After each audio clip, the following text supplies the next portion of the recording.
No once crazy. दोस्तों, हर इंसान का नेचर और बिहेवियर अलग अलग होता है और हर इंसान का सोचने का नजरिया भी एक दूसरे से काफी अलग अलग होता है। जो मेरी नजर में अच्छा है हो सकता है वही चीज आपकी नजर में खराब हो, और जो चीज आपको अच्छी लगती है हो सकता है वो चीज मुझे कभी पसंद ही ना आए। यानी हम सबका परसेप्शन एक दूसरे से डिफरेंट होता है और अक्सर हम उस परसेप्शन के बेस्ड पर ही दुनिया को और लोगों को जज करते हैं। इसके अलावा लोगों के साथ अलग अलग एक्सपीरियंस भी होते हैं और उस बेसिस पर भी हम किसी पर्टिकुलर चीज के लिए अपना परसेप्शन बना लेते हैं।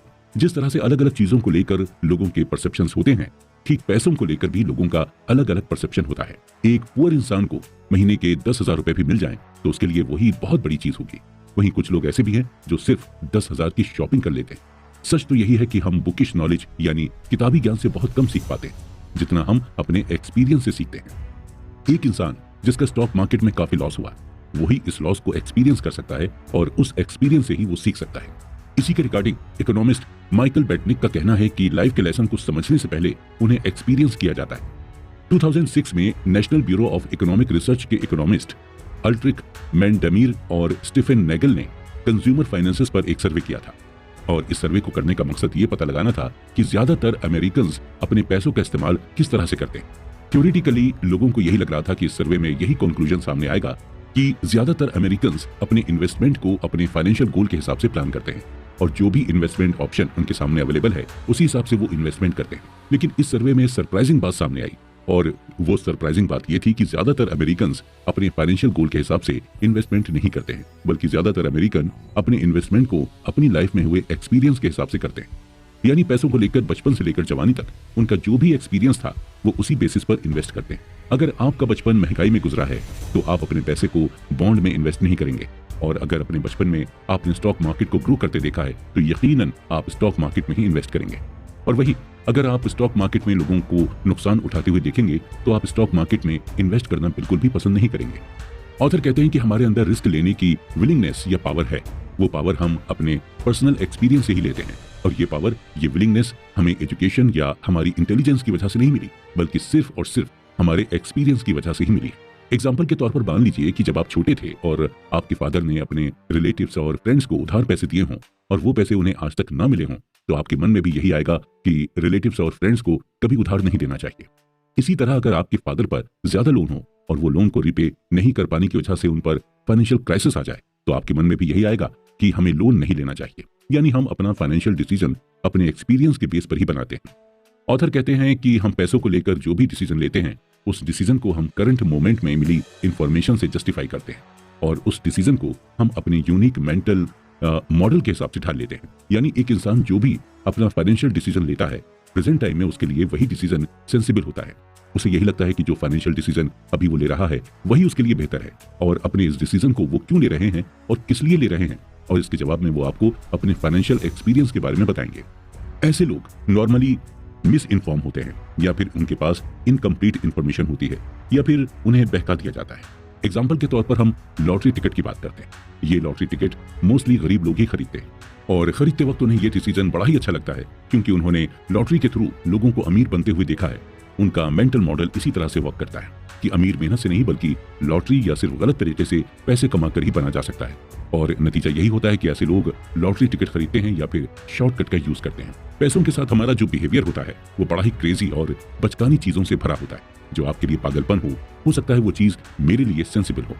असल में हम में से कोई भी पैसे के मामले में बेवकूफ नहीं है, हम सभी चालाक हैं, लेकिन बस फर्क इतना ही है कि हम पैसों का इस्तेमाल अपनी लाइफ में हुए एक्सपीरियंस के हिसाब से ही करते हैं। इसलिए पैसों के मामले में किसी को बेवकूफ या पागल मत समझिए, बस यही समझिए कि ये जो भी चीज कर रहा है वो अपनी लाइफ के एक्सपीरियंस कर रहा है। Luck and risk. Bill Gates किसी भी इंट्रोडक्शन के मोहताज नहीं है। दुनिया के सबसे अमीर में से एक बिल गेट्स को लगभग सभी जानते हैं। अक्सर हमारे दिमाग में ये सवाल उठता है कि आखिर बिल गेट्स इतने अमीर हुए कैसे। इसे हम बिल गेट्स की कहानी से ही समझते हैं। बिल गेट्स 28 अक्टूबर 1955 में सीटल वाशिंगटन में बोर्न हुए थे और बचपन से ही इनका इंटरेस्ट टेक्नोलॉजी की तरफ था, और जब ये 13 साल के हुए तो इनका एडमिशन लेक साइड स्कूल में करा दिया गया था। लेक साइड स्कूल पूरे सीटल में इकलौता स्कूल था जहां पर कंप्यूटर था, यहां तक कि सीटल की बड़ी बड़ी यूनिवर्सिटीज और कॉलेजेस में भी कंप्यूटर नहीं था। लेक साइड स्कूल में ही बिल गेट्स की दोस्ती पॉल एलन के साथ हो गई थी, जो बाद में बिल गेट्स के साथ माइक्रोसॉफ्ट के को फाउंडर बने। शुरुआती दौर में कंप्यूटर बच्चों के कोर्स का हिस्सा नहीं हुआ करता था, बल्कि इसे एज अ को करिकुलम एक्टिविटी के तौर पर लिया जाता। बिल गेट्स और पॉल एलन दोनों को ही कंप्यूटर में जबरदस्त इंटरेस्ट था और ये दोनों ही अपना खाली टाइम कंप्यूटर के सामने बैठकर बिताते थे। थे और धीरे धीरे करके दोनों ही कंप्यूटर में एक्सपर्ट होते चले गए। दोनों ही कंप्यूटर पर कुछ वर्क कर रहे थे कि अचानक से पॉल एलन ने फॉर्च्यून मैगजीन उठाई और बिल गेट्स को दिखाई और कहा कि 500 फॉर्च्यून कंपनी में आना कितनी बड़ी बात होती होगी। इसके जवाब में 13 साल के बिल गेट्स ने कहा कि एक दिन हमारी भी कंप्यूटर कंपनी होगी और हमारी भी कंपनी 500 फॉर्च्यून में लिस्ट होगी और आज हम सभी माइक्रोसॉफ्ट के सक्सेस के बारे में जानते हैं। अब हमारे लिए सोचने वाली बात यह है कि जब बिल गेट्स ने यह बात कही तो उस वक्त 13 साल की उम्र के पूरी दुनिया में 303 मिलियन बच्चे थे। यूएसए में कुल 18 मिलियन बच्चे थे जिनकी एज 13 साल थी। न्यूयॉर्क में कुल 2,70,000 बच्चे थे जिनकी उम्र 13 साल थी और लेक साइड में सिर्फ 300 ही बच्चे थे जिनकी एज 13 साल की थी। यानी उस वक्त पूरी दुनिया के 303 मिलियन बच्चों में से सिर्फ एक बिल गेट्स ही थे जिन्हें कंप्यूटर की इतनी नॉलेज थी और जो 13 साल की एज में कंप्यूटर खरीदने के लिए केपेबल थे और जिनके मन में कंप्यूटर कंपनी बनाने का ख्याल आया। बिल गेट्स का यह मानना था कि अगर उनकी लाइफ में लेक साइड नहीं होता तो शायद माइक्रोसॉफ्ट भी नहीं होता। यानी हम ये क्लियरली कह सकते हैं कि आज अगर बिल गेट्स इस मुकाम पर हैं तो कहीं ना कहीं अपने स्ट्रॉन्ग लक की बदौलत ही हैं। हालांकि इस बात से भी हम डिनाई नहीं कर सकते कि वो हार्ड वर्किंग नहीं है, वो बिल्कुल हार्ड वर्किंग है, लेकिन उन्हें इस मुकाम पर लाने वाला सिर्फ उनका लक था। अब हम बात करते हैं बिल गेट्स के एक और फ्रेंड केंट इवांस की। बिल गेट्स और इवांस की फ्रेंडशिप तब हुई जब बिल गेट्स 8th ग्रेड में थे। बिल गेट्स, पॉल एलन और केंट इवांस तीनों ही बचपन से ये सपना देखते थे कि एक दिन तीनों मिलकर कंपनी बनाएंगे। यहाँ तक कि तीनों ये भी डिस्कस करते थे कि कौन सीईओ बनेगा और कौन मैनेजर। लेकिन दोस्तों किस्मत का कुछ अलग ही प्लान था। माउंटेनियरिंग करने के दौरान केंट इवांस की डेथ हो गई।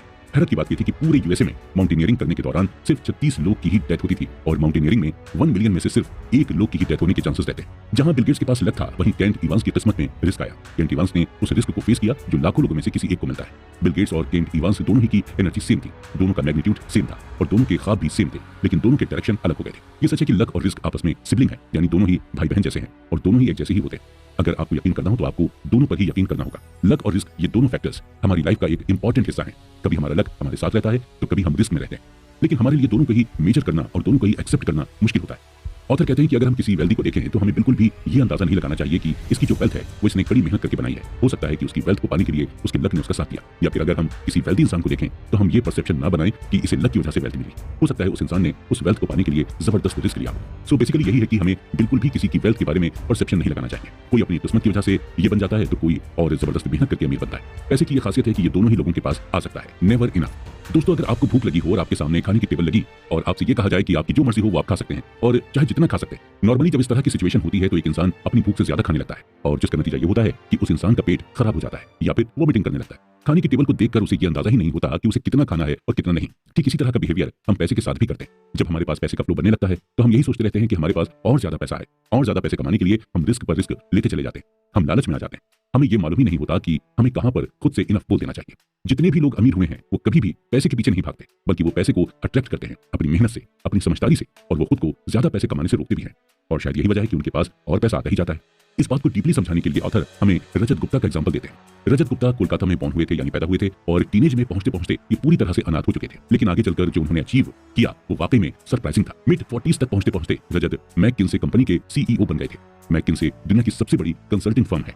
मैकिन्से से 2007 में रिटायर होने के बाद रजत को यूनाइटेड नेशन और इकोनॉमिक फोरम में भी काफी अहम रोल मिला और रजत ने बिल गेट्स के साथ भी मिलकर कई सारे प्रोजेक्ट्स पर काम भी किया था। यानी ओवरऑल रजत एक प्रेस्टिजियस लाइफ को जी रहे थे और सभी के लिए ये सीखने वाली बात थी कि एक इंसान जो स्लम में पैदा हुआ उसका उठना बैठना दुनिया के बड़े बड़े लोगों के साथ था। 2008 तक रजत गुप्ता की वेल्थ $100 मिलियन हो गई थी। ये अमाउंट इतना था कि इस अमाउंट से रजत जो चाहते वो कर सकते थे, लेकिन रजत की ख्वाहिश कुछ और ही थी। वो मिलेनियर तो थे लेकिन अब वो बिलियनियर बनना चाहते थे।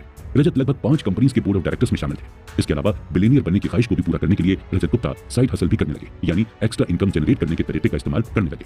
रजत शेयर ट्रेडिंग भी जमकर करने लगे थे। उन्हें किसी ने टिप दी कि वॉरेन बफेट बैंक के सर्वाइवल के लिए $5 बिलियन का फंड देने वाले हैं। रजत गोल्डमैन सैक्स के बोर्ड ऑफ डायरेक्टर्स में शामिल थे। गोल्डमैन इन्वेस्टमेंट बैंकिंग की फील्ड में काफी बड़ा नाम थी। रजत को जब ये पता चला कि वॉरेन बफेट गोल्डमैन बैंक में इन्वेस्ट भी करने वाले हैं तो उन्होंने फंड मैनेजर राज राजारत्नम को फोन करके बताया और फिर राज राजारत्नम ने अपने लिए और रजत गुप्ता के बिहाफ पर गोल्डमैन के टोटल 1,75,000 शेयर खरीद ली और फाइनली गोल्डमैन के शेयर के प्राइस बढ़ गए। रजत ने इस टोटल 17 मिलियन का प्रॉफिट कमाया और राजारत्नम ने $1 मिलियन का प्रॉफिट कमाया। जब ये बात सिक्योरिटी एक्सचेंज कमीशन को पता चली तो इनसाइडर ट्रेडिंग के एलिगेशंस में रजत गुप्ता और राजारत्नम दोनों को ही जेल हो गई। जो रेपुटेशन रजत ने इतने सालों से कमाई थी वो सब कुछ थोड़ी ही दिनों में मिट्टी में मिल गई। अगर ऑथर की माने तो आपको अपने पास ऐसे कई सारे एग्जांपल मिलेंगे जिनके पास पैसे की कोई भी कमी नहीं रहती है, लेकिन फिर भी वो ज्यादा से ज्यादा कमाने के चक्कर में खुद को ही बर्बाद कर देते हैं। और इसकी सिर्फ यही वजह है कि उन्हें साइकोलॉजी ऑफ मनी नहीं पता होती। जब आपके पास बहुत ज्यादा पैसे आ जाएं तो एक ऐसा टाइम आता है जहां पर आपको इनफ बोलना पड़ता है। अगर आप खुद को रोकेंगे नहीं तो आप पैसों के जाल में फंसते चले जाएंगे और नतीजा ये होगा कि आप अपनी इज्जत भी गवाएंगे और अपना पैसा भी। आपको 4 चीजें हमेशा ध्यान में रखनी होंगी। पहली है the hardest financial skills is getting the goal post moving. यानी जब आपके पास ज्यादा पैसा आ जाए तो आपको ज्यादा का लालच नहीं करना चाहिए। आपको धीरे धीरे आगे के गोल पर काम करना चाहिए। एम्बिशन पर ज्यादा सेटिस्फेक्शन पर फोकस करना चाहिए। जितनी तेजी से आप पैसे की तरफ भागेंगे उतनी ही तेजी से पैसा आपसे दूर भागेगा। इसलिए जरूरी यह है कि आप धीरे धीरे पैसे की तरफ जाएं और पैसे से सेटिस्फाइड होना सीखें। दूसरी है social comparison is the problem here. अपनी वेल्थ का, अपनी इनकम का कंपैरिजन किसी और से बिल्कुल भी ना करें, क्योंकि सोशल कंपैरिजन एक ऐसी लड़ाई है जो कोई भी जीत नहीं सकता और ये लड़ाई कभी खत्म नहीं होती, लेकिन इसे खेलने वाला हारता जरूर। आप अपने पैसे का कंपैरिजन करके खुद को ही मेंटली परेशान करते हैं। तीसरी है enough is not too little.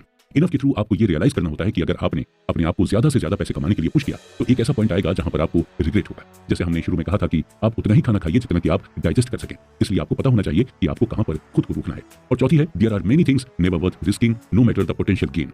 रजत गुप्ता जब जेल से छूटे तो उन्होंने यही स्टेटमेंट दिया था कि हमें किसी चीज से अटैचमेंट नहीं रखनी चाहिए, वो चाहे रेपुटेशन की अटैचमेंट हो या पैसों की अटैचमेंट हो। कुछ ऐसी चीजें हैं जो इनवैल्यूएबल है, जैसे हमारी फैमिली, सोसाइटी में हमारी रिस्पेक्ट, फ्रीडम और इंडिपेंडेंस। ये सभी चीजें हमें बड़ी ही मुश्किल से मिलती हैं और हमें तभी रिस्क लेना चाहिए जब हमें ये लगे कि हमारे रिस्क लेने से इन इनवैल्यूएबल चीजों पर कोई असर नहीं पड़ेगा। आप जरा खुद सोचिए कि ऐसा रिस्क लेने से क्या फायदा जहां पर आपकी इज्जत दांव पर लगे, या फिर आपकी फैमिली को प्रॉब्लम हो जाए, या आपकी फ्रीडम खत्म हो जाए। इसलिए जब भी कोई रिस्क लें तो इन सब चीजों के बारे में जरूर सोचें। सेटिस्फाई होना सीखें और पैसे को अट्रैक्ट करना सीखें। और पैसे को आप अट्रैक्ट तभी कर पाएंगे जब आप उसके पीछे भागना छोड़ देंगे। कॉन्फाउंडिंग कंपाउंडिंग। दोस्तों, एग्जाम से पहले एक रात पढ़ाई करके आप अच्छे नंबरों से पास हो सकते हैं, लेकिन टॉपर बनने के लिए आपको लगातार रोजाना पढ़ाई करनी होती है। आप सिर्फ एक दिन पढ़कर टॉप नहीं कर सकते। अगर आपको कोई कंपटीशन एग्जाम बीट करना हो तो उसके लिए एक ही दिन की पढ़ाई काफी नहीं होती, बल्कि आपको हर दिन थोड़ा थोड़ा पढ़ना होता है, तभी जाकर आप कंपटीशन बीट कर पाते हैं। ठीक इसी तरह का कॉन्सेप्ट पैसे के साथ भी।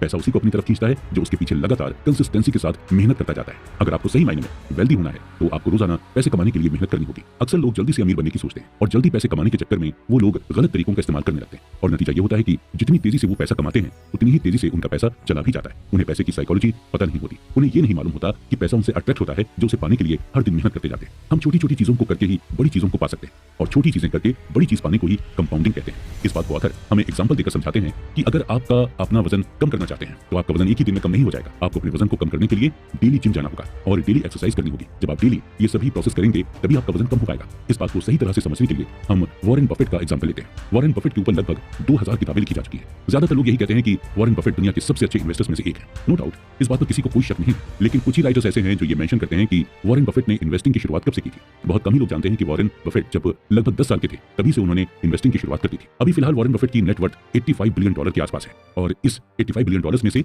$84.5 बिलियन उन्होंने तब कमाए थे जब उनकी उम्र 50 साल के पार हो गई थी और $81.5 बिलियन उन्होंने तब कमाए जब वो अपने मिड 60s में थे। यानी 40 साल तक उनकी कमाई कोई खास नहीं थी, लेकिन वो लगातार इन्वेस्टमेंट करते चले गए। 40 साल की मेहनत का नतीजा उन्हें तब मिला जब उनकी एज 50 से ज्यादा हो गई थी। यानी वॉरेन बफेट की कमाई कंपाउंडिंग प्रोसेस के थ्रू हुई। अक्सर हमारे साथ यही होता है कि हम शुरू में बड़े ही जोश खरोश के साथ मेहनत करते हैं, लेकिन जब हमें इसका रिजल्ट तुरंत नहीं मिलता तो हम हिम्मत हारने लगते हैं। ठीक इसी तरह जब हम अपने पैसे को शेयर मार्केट में इन्वेस्ट करते हैं और कुछ दिनों के बाद जब हमें इन्वेस्ट किए हुए पैसे में प्रॉफिट नहीं दिखाई देता तो हम इम्पेशेंट होकर उस शेयर को कम दाम में बेच देते हैं। ऑथर बताते हैं कि कंपाउंडिंग को आप इफेक्टिव तरीके से कर सकते हैं जब आपके अंदर पेशेंस होगा। इसी तरह जब हम बिजनेस की शुरुआत करते हैं और उस बिजनेस की शुरुआत में हमें प्रॉफिट नहीं होता तो हम बेचैन यानी रेस्टलेस होने लगते हैं और नतीजतन उस बिजनेस को हम बंद कर देते हैं। वॉरेन बफेट रिचेस्ट इन्वेस्टर जरूर हैं, लेकिन उन्हें ग्रेटेस्ट इन्वेस्टर नहीं माना जाता। जिम साइमंस ने 1988 से 66% एनुअली अपनी इनकम को कंपाउंड किया है, जबकि वॉरेन बफेट ने 22% एनुअली अपने पैसे को कंपाउंड किया है। सरप्राइजिंगली साइमन की नेटवर्थ $21 बिलियन है और जबकि वॉरेन बफेट की $85 बिलियन है। यानी बफेट 75% ज्यादा वेल्दी हैं साइमन से। जब साइमन इतने अच्छे इन्वेस्टर हैं तो इनकी नेटवर्थ वॉरेन बफेट से इतनी कम क्यों है? इसका सिंपल आंसर यह है कि साइमन ने इन्वेस्टिंग की शुरुआत 50 की उम्र से की थी, यानी बफेट के 40 साल बाद। अगर उन्होंने भी बफेट की तरह 10 साल की उम्र से इन्वेस्टिंग की शुरुआत की होती तो आप सोच ही नहीं सकते हैं कि इस वक्त उनकी करंट नेटवर्थ क्या हो सकती। बफेट और साइमन की नेटवर्थ का डिफरेंस आगे भी शायद ऐसा ही रहे। अगर मैं आपसे ये कहूं कि आप 9 + 9 + 9 + 9 यानी 9 को 8 टाइम ऐड करें तो आप इसे फौरन ऐड करके इसका आंसर 72 बता देंगे। और वहीं अगर मैं आपसे कहूं कि अब आप ऐड ना करके मल्टीप्लाई करें यानी 9 × 9 × 9 × 9 यानी 9 को आपस में 8 टाइम मल्टीप्लाई करने को कहा जाए तो आप इसे फौरन नहीं कर पाएंगे और मल्टीप्लाई करने पर इसका आंसर 134217728 आएगा। आप यहाँ क्लियरली देख सकते हैं कि ऐड करने में आपको क्या आंसर मिला था और मल्टीप्लाई करने में आपको क्या आंसर मिला। अगर हम सिंपल वर्ड्स में कहें तो कंपाउंड का मतलब मल्टीप्लाई करना ही होता है। इसका मतलब यही हुआ कि आपको अपने पैसों को जोड़ना नहीं है बल्कि उसे मल्टीप्लाई करते जाना है, यानी आपको पैसे से ही पैसा बनाना है और वो चाहे आप बिजनेस करके करें या फिर किसी इन्वेस्टमेंट के थ्रू करें। और हमेशा ये ध्यान रखें कि कंपाउंडिंग का नतीजा आपको फौरन नहीं मिलता बल्कि इसका नतीजा आपको धीरे धीरे मिलता है और इसका नतीजा ऐसा होता है जिसे देखकर आप खुद हैरान हो जाएंगे। इसलिए अगर आप इन्वेस्ट करना चाहते हैं तो जरूरी नहीं कि आप बहुत बड़े अमाउंट से इन्वेस्ट करें, आप छोटे अमाउंट से भी इन्वेस्ट की शुरुआत कर सकते हैं। एट लास्ट हम ये कहेंगे कि अगर आप अपनी तरफ पैसों को खींचना चाहते हैं तो आपको अपने अंदर पेशेंस डेवलप करना होगा और पैसे के लिए कंसिस्टेंट हार्डवर्क करना होगा और पैसे को कंपाउंड करते रहना होगा, क्योंकि तभी आप पैसे को जीत पाएंगे, यानी तभी आप वेल्दी बन पाएंगे। गेटिंग वेल्दी और स्टेइंग वेल्दी। दोस्तों, आज के दौर में अगर देखा जाए तो पैसा कमाना सबसे आसान है। आप इस डिजिटल एरा में सोशल मीडिया के थ्रू पैसे कमा सकते हैं। आप अपना यूट्यूब चैनल बनाकर पैसे कमा सकते हैं, इंस्टाग्राम या फेसबुक पर पोस्ट अपलोड करके पैसे कमा सकते हैं, या फिर अमेज़न या शॉपिंग ऐप पर प्रोडक्ट बेचकर पैसे कमा सकते हैं। यानी आज के इस टाइम में पैसे कमाने के ऑप्शंस बहुत सारे हैं। जितना आज के दौर में पैसा कमाना आसान है, उतना ही इसे बचाना मुश्किल है। वेल्दी होना कोई बहुत बड़ी बात नहीं है, लेकिन वेल्दी बने रहना बहुत ही डिफिकल्ट है। चलिए इस बात को हम एक केस स्टडी के थ्रू डीपली समझते हैं। जेस लिवरमोर, जिनका जन्म 1877 में हुआ था, इन्हें अपने दौर का ग्रेटेस्ट इन्वेस्टर माना जाता था और ये उस टाइम प्रोफेशनल इन्वेस्टर बन गए थे जब इन्वेस्टिंग के बारे में कोई ज्यादा जानता तक नहीं था। सिर्फ 30 साल की उम्र में ही लिवरमोर ने $100 मिलियन की नेटवर्थ बना ली थी। 1929 के दौरान लिवरमोर स्टॉक मार्केट की दुनिया में जाना पहचाना नाम बन गए थे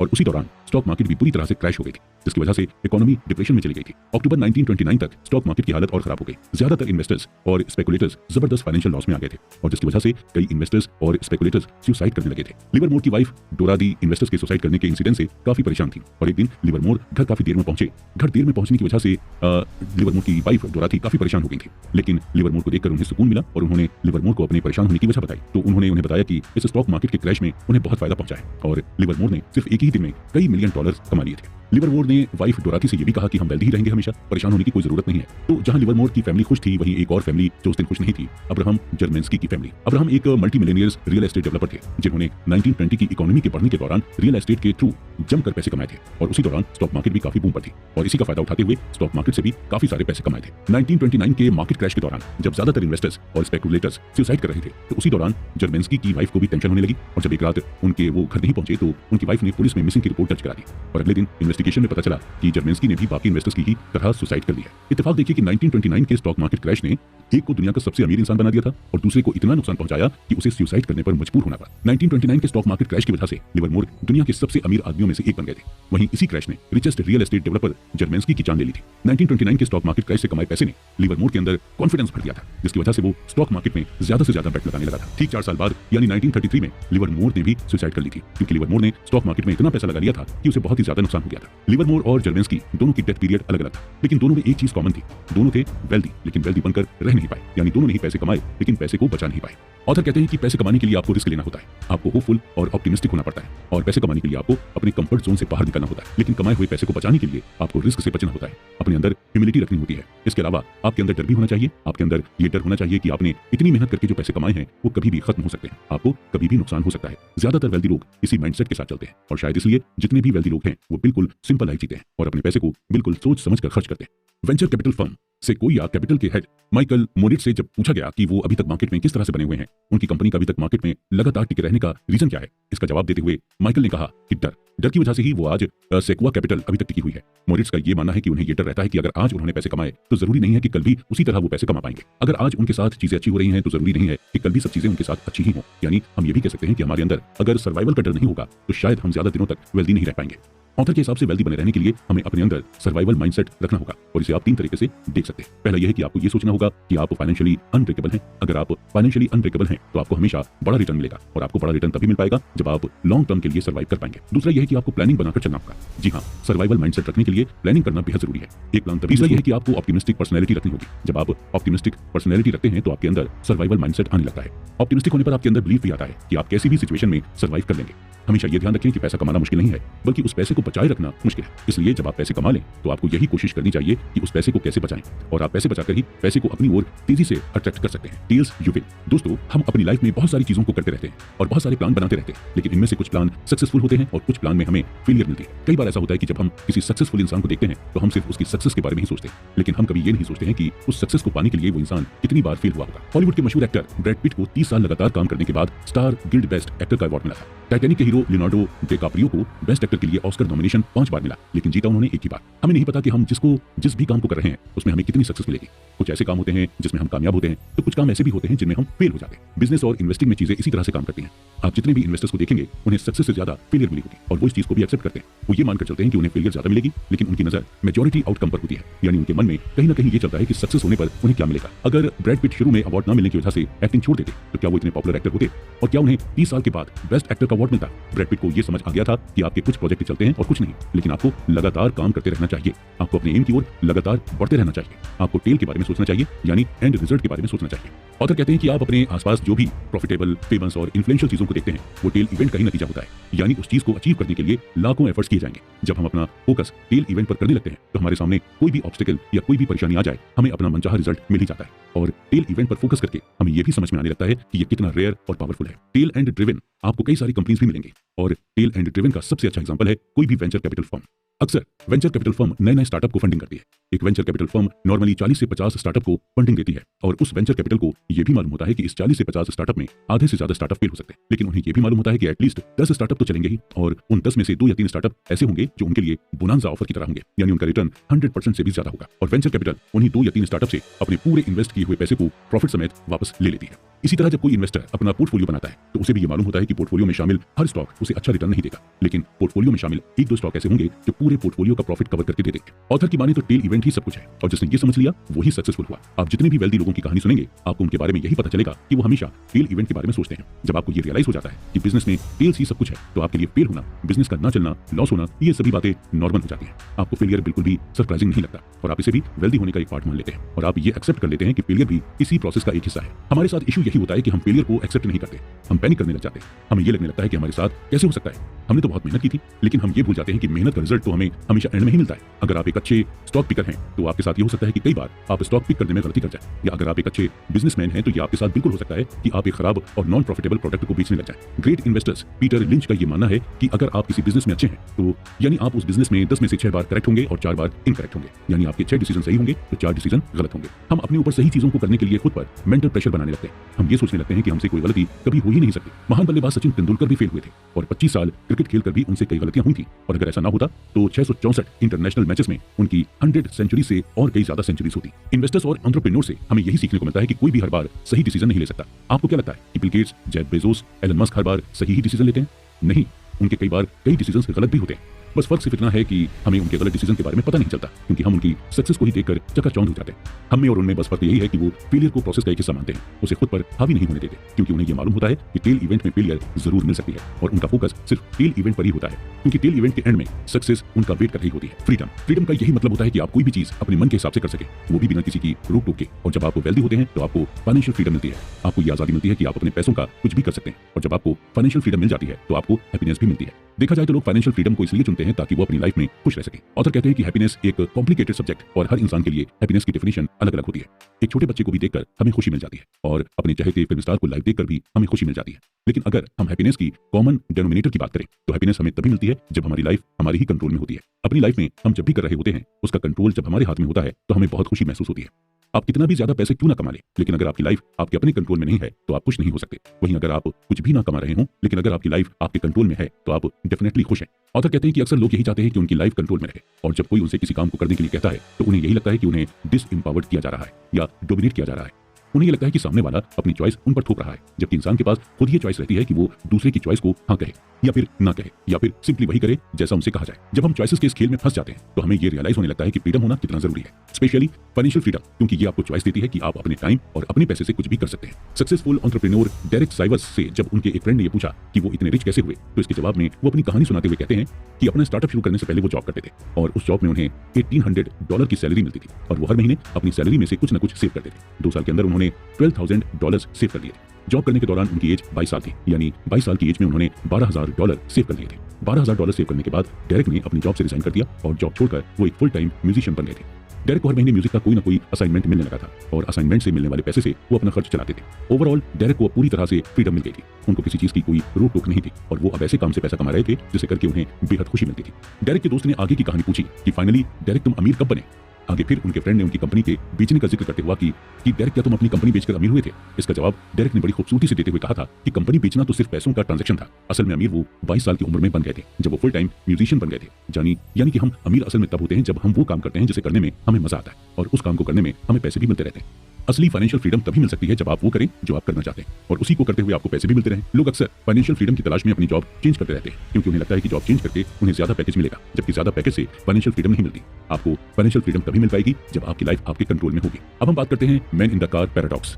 जब आप किसी को महंगी कार चलाते हुए देखते हैं तो आप ये नहीं सोचते कि कार चलाने वाला इंसान कितना रिच होगा या उसने इस कार को खरीदने के लिए कितनी मेहनत की होगी, बल्कि आप यही सोचते हैं कि काश ऐसी ही महंगी कार हमारे पास भी होती। और ये एक पैराडॉक्स होता है। अक्सर लोग इसलिए वेल्दी होना चाहते हैं ताकि उन्हें लोग एडमायर कर सकें, लोग उन्हें पसंद करें। और ऐसे लोग इसलिए महंगे कपड़े, महंगी कार, महंगी घड़ियां खरीदते हैं ताकि वो दूसरों को इंप्रेस कर सके, दूसरे उन्हें एडमायर करें। बल्कि रियलिटी में दूसरे उनसे इंप्रेस या एडमायर नहीं होते। उनके महंगे कपड़े, महंगी घड़ियां और महंगी कार देखकर दूसरे लोग अपने लिए एक बेंचमार्क तय कर लेते हैं कि उन्हें भी ऐसी ही घड़ी लेनी है, ऐसी ही महंगी कार लेनी है और ऐसे ही महंगे महंगे कपड़े पहनने हैं। और उनके अंदर भी सेम डिजायर होती है कि उनसे भी लोग इंप्रेस हों और लोग उन्हें भी एडमायर करें। ये एक ह्यूमन टेंडेंसी है। इंसान हमेशा से चाहता है कि लोग उसे पसंद करें, उसे एडमायर करें, उसे ही लोग अपना रोल मॉडल माने। और इसके लिए ज्यादातर लोग पैसे का सहारा लेते हैं या फिर महंगी चीजों को प्रॉन्ट करके दूसरों का दिल जीतने की कोशिश करते हैं। लेकिन उन्हें भी ये मालूम होता है कि दूसरे भी यही चाहते हैं। वो आपसे और आपकी चीजों से इंप्रेस नहीं होते हैं, बल्कि उनकी खुद की पर्सनल डिजायर उन्हें आपसे बात करने के लिए मजबूर करती है। लोगों को पैसे से इंप्रेस करने से बेहतर है आप उन्हें अपनी ह्यूमिलिटी, काइंडनेस और एम्पैथी से इंप्रेस करें, क्योंकि इन चीजों से बनाया गया इंप्रेशन लॉन्ग लास्टिंग होता है। आप कितने भी गरीब या अमीर हो जाएं, लेकिन अपने नेचर से आप लोगों को अपनी ओर खींच सकते हैं। Wealth is what you don't see. हम पैसे को तो अपनी आंखों से देख सकते हैं, लेकिन वेल्थ को नहीं। वेल्दी होना एक स्टेट ऑफ लिविंग है। जैसे आप हवा को नहीं देख सकते, ठीक उसी तरह आप वेल्थ को भी नहीं देख सकते। आपको ऐसे कई लोग मिल जाएंगे जो महंगी महंगी कार चलाएंगे, लेकिन महंगी कार होने पर भी वो इतने अमीर नहीं होते। वहीं आप ऐसे भी लोगों को देखेंगे जिनके पास नॉर्मल सी कार होगी, लेकिन एक्चुअल में वो बहुत अमीर होंगे। हालांकि ये भी हो सकता है कि अगर किसी के पास महंगी कार है तो वो एक्चुअल में वेल्दी हो सकता है, लेकिन उस महंगी कार की वजह से उसकी वेल्थ कम हो जाती है। ऑथर ने इस बात को हमें एग्जांपल देकर समझाया है कि अगर आपने 1 करोड़ की कार दी है तो इसका यही मतलब हुआ कि आपकी जो वेल्थ थी उससे आपके 1 करोड़ रुपए कम हो गए। मोस्टली जो वेल्दी होते हैं इसीलिए महंगी कार खरीदना अवॉइड करते हैं। हम अक्सर वेल्थ को देखकर ही जज करते हैं और हमें सामने वाला जैसा दिखता है हम उसी हिसाब से अपना परसेप्शन बना लेते हैं। अगर कोई महंगे ब्रांडेड कपड़े पहनता है तो हमें यही लगने लगता है कि सामने वाला वेल्दी है, लेकिन हमें पूरी रियलिटी नहीं पता होती। हो सकता है सामने वाले ने कपड़े तो महंगे पहने हैं, लेकिन उसके ऊपर लाखों करोड़ों का डेब्ट हो। मॉडर्न कैपिटलिज्म की वजह से आज लोग आसानी से खुद को वेल्दी दिखाते हैं, जबकि वो एक्चुअल में होते नहीं है। लोन लेकर आप भी महंगी कार ले सकते हैं, आलीशान घर बनवा सकते हैं या फिर महंगे कपड़े पहन सकते हैं। ये सब करना आसान है, लेकिन इन चीजों को मेंटेन करना आपके लिए मुश्किल हो जाएगा। महंगी कार लेंगे तो ईएमआई भी ज्यादा आएगी और फिर उसका मेंटेनेंस का बिल भी ज्यादा आएगा। यानी महंगी चीजें लेना आसान है, लेकिन उन्हें मेंटेन करना मुश्किल। और ये आप तभी कर पाएंगे जब आप वाकई में वेल्दी होंगे। इसी तरह सिंगर रिहाना ज्यादा खर्च करने के चक्कर में बैंकरप्ट हो गई थी, और जिसकी वजह से उन्होंने अपने फाइनेंशियल एडवाइजर को केस कर दिया था। कोर्ट में एडवाइजर ने रिहाना से यही कहा कि जब आप महंगी महंगी चीजें खरीदेंगी तो एंड में आपके पास सिर्फ महंगी चीजें ही बचेंगी, आपके पास पैसे नहीं बचेंगे। अक्सर जब कोई ये कहता है कि वो करोड़पति बनना चाहता है तो उसका यही मतलब होता है कि वो करोड़ों रुपए खर्च कर सके। हम रिच और वेल्दी होने में डिफरेंशिएट नहीं कर पाते। रिच आपकी करंट इनकम बताती है। अगर आज आपके अकाउंट में 1 करोड़ रुपए हैं तो आप अमीर हैं, लेकिन वहीं अगर सालों से आपके अकाउंट में करोड़ों रुपए आते और जाते रहे हों तो आप वेल्दी हैं। आज आप अमीर हैं, हो सकता है कल आप अमीर ना हो। आज आपके अकाउंट में करोड़ों रुपए हों, लेकिन हो सकता है कल ना हो। सही मायने में वेल्दी कभी हमें दिखाई नहीं दे सकती। वेल्थ एक ऐसी इनकम होती है जो आप कभी खर्च नहीं करते। आज के दौर में हमें रिच इंसान तो मिल जाएगा, लेकिन वेल्दी इंसान नहीं मिलेगा, क्योंकि वेल्दी लोग बहुत ही लो प्रोफाइल तरीके से रहते हैं और ये ज्यादा सोसाइटी में लोगों के सामने खुलकर नहीं आते हैं। और इनके रहन सहन या ड्रेसिंग से आपको अंदाजा भी नहीं लग पाएगा कि ये रिच है। डीप डाउन अगर हम देखें तो हर इंसान वेल्दी ही बनना चाहता है। वो नहीं चाहता कि आज अगर उसके पास करोड़ों रुपए हों तो कल वो करोड़ों रुपए खत्म हो जाए। इंसान यही चाहता है कि उसके पास करोड़ों रुपए हमेशा रहें और ये बढ़ते ही जाएं। इसके अलावा वो ये भी चाहता है कि उन्हें फ्रीडम और फ्लेक्सिबिलिटी मिले, और ये सभी चीजें आपको तभी मिलती हैं जब आपको ये मालूम होता है कि आपके पास फाइनेंशियल एसेट्स हैं जिसे आपने खर्च नहीं किया है। आप खुद सोचिए कि किस बात से आपको ज्यादा सेटिस्फेक्शन मिलता है, आपके अकाउंट्स में करोड़ों रुपए पड़े हों या फिर आपके अकाउंट से करोड़ों रुपए खर्च हो गए हों। जाहिर सी बात है आपको इस बात से ज्यादा सेटिस्फेक्शन मिलेगा कि आपके अकाउंट में करोड़ों रुपए हैं और ये रुपए ऐसे हैं जिन्हें आप खर्च नहीं करना चाहते। जब ये सोच आपके अंदर आ जाएगी तो आप खुद को वेल्दी समझिए, और जब ये सोच आपके अंदर आ जाती है तो आप सच में फ्री और फ्लेक्सिबल हो जाते हैं।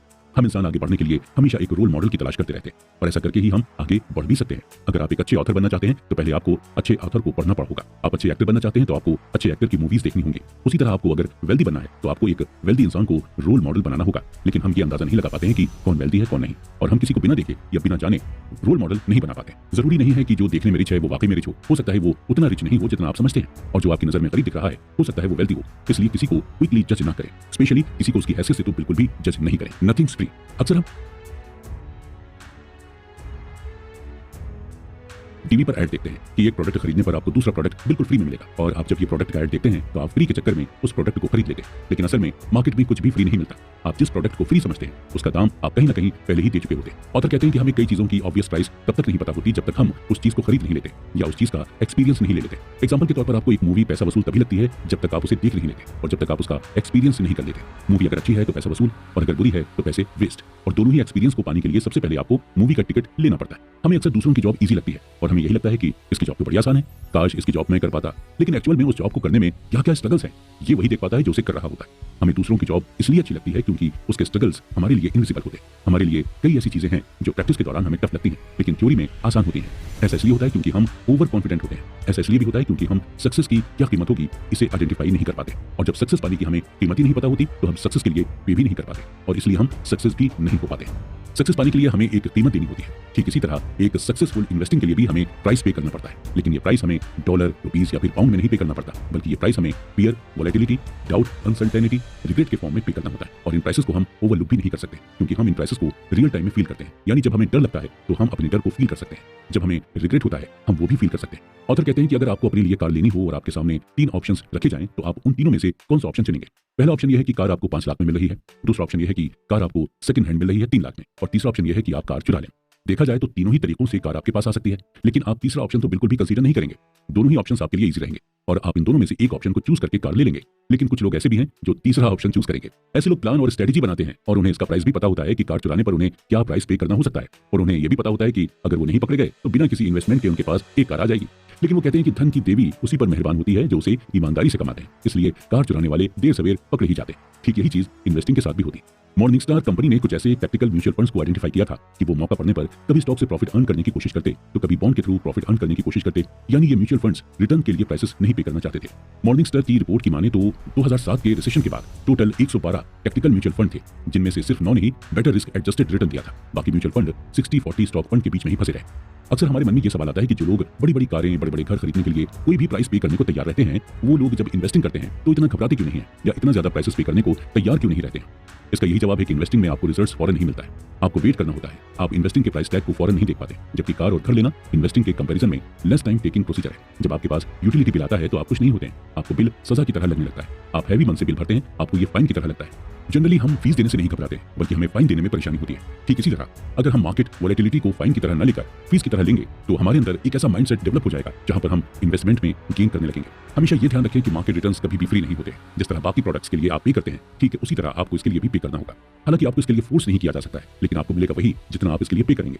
आप फ्री में यूज करना चाहेंगे तो आपको बिल्कुल भी कुछ नहीं मिलेगा। आपकी हालत उस चोर की तरह होगी जिसने कार को पाने के लिए उसे चुरा लिया था। इन्वेस्ट करने की फीस को फाइन की तरह मत लीजिए। अगर आप उसे फाइन की तरह लेंगे तो आप इन्वेस्टिंग को एंजॉय नहीं कर पाएंगे। हमेशा ये ध्यान रखिए कि धन की देवी उसी से खुश होती हैं जो उस धन को कमाने के लिए प्राइस पे कर सके। अगर आप भी वेल्दी बनना चाहते हैं तो आपको उसके लिए प्राइस तो पे करना होगा, और उस प्राइस को आप वेल्दी बनने की फीस समझकर दीजिएगा। Reasonable, rational, surprise. हम इंसान एक ऐसे क्रिएचर हैं जो इमोशनल होकर भी सोचते हैं और जो प्रैक्टिकल या रैशनल होकर भी सोचता है। फाइनेंशियल डिसीजन लेते वक्त हमें बहुत ज्यादा रैशनल होकर नहीं सोचना होता है, बल्कि हमें रीजनेबल होकर सोचना पड़ता है। हमें अपना फाइनेंशियल डिसीजन लेने का रीजन ढूंढना पड़ता था। किसी चीज के लिए रीजनेबल होना ज्यादा रियलिस्टिक होता है, और बात जब पैसे की होती है तो हमें रियलिस्टिक होना पड़ता है। रीजनेबल और रैशनल को डीपली समझने के लिए हम एक ऐसे जूलियस वैगनर का एग्जांपल लेते हैं। जूलियस वैगनर 19वीं सेंचुरी के साइकियाट्रिस्ट थे जिन्होंने मलेरिया से सिफिलिस जैसी बीमारी का इलाज किया था, और इनके अंदर 2 स्किल्स थी।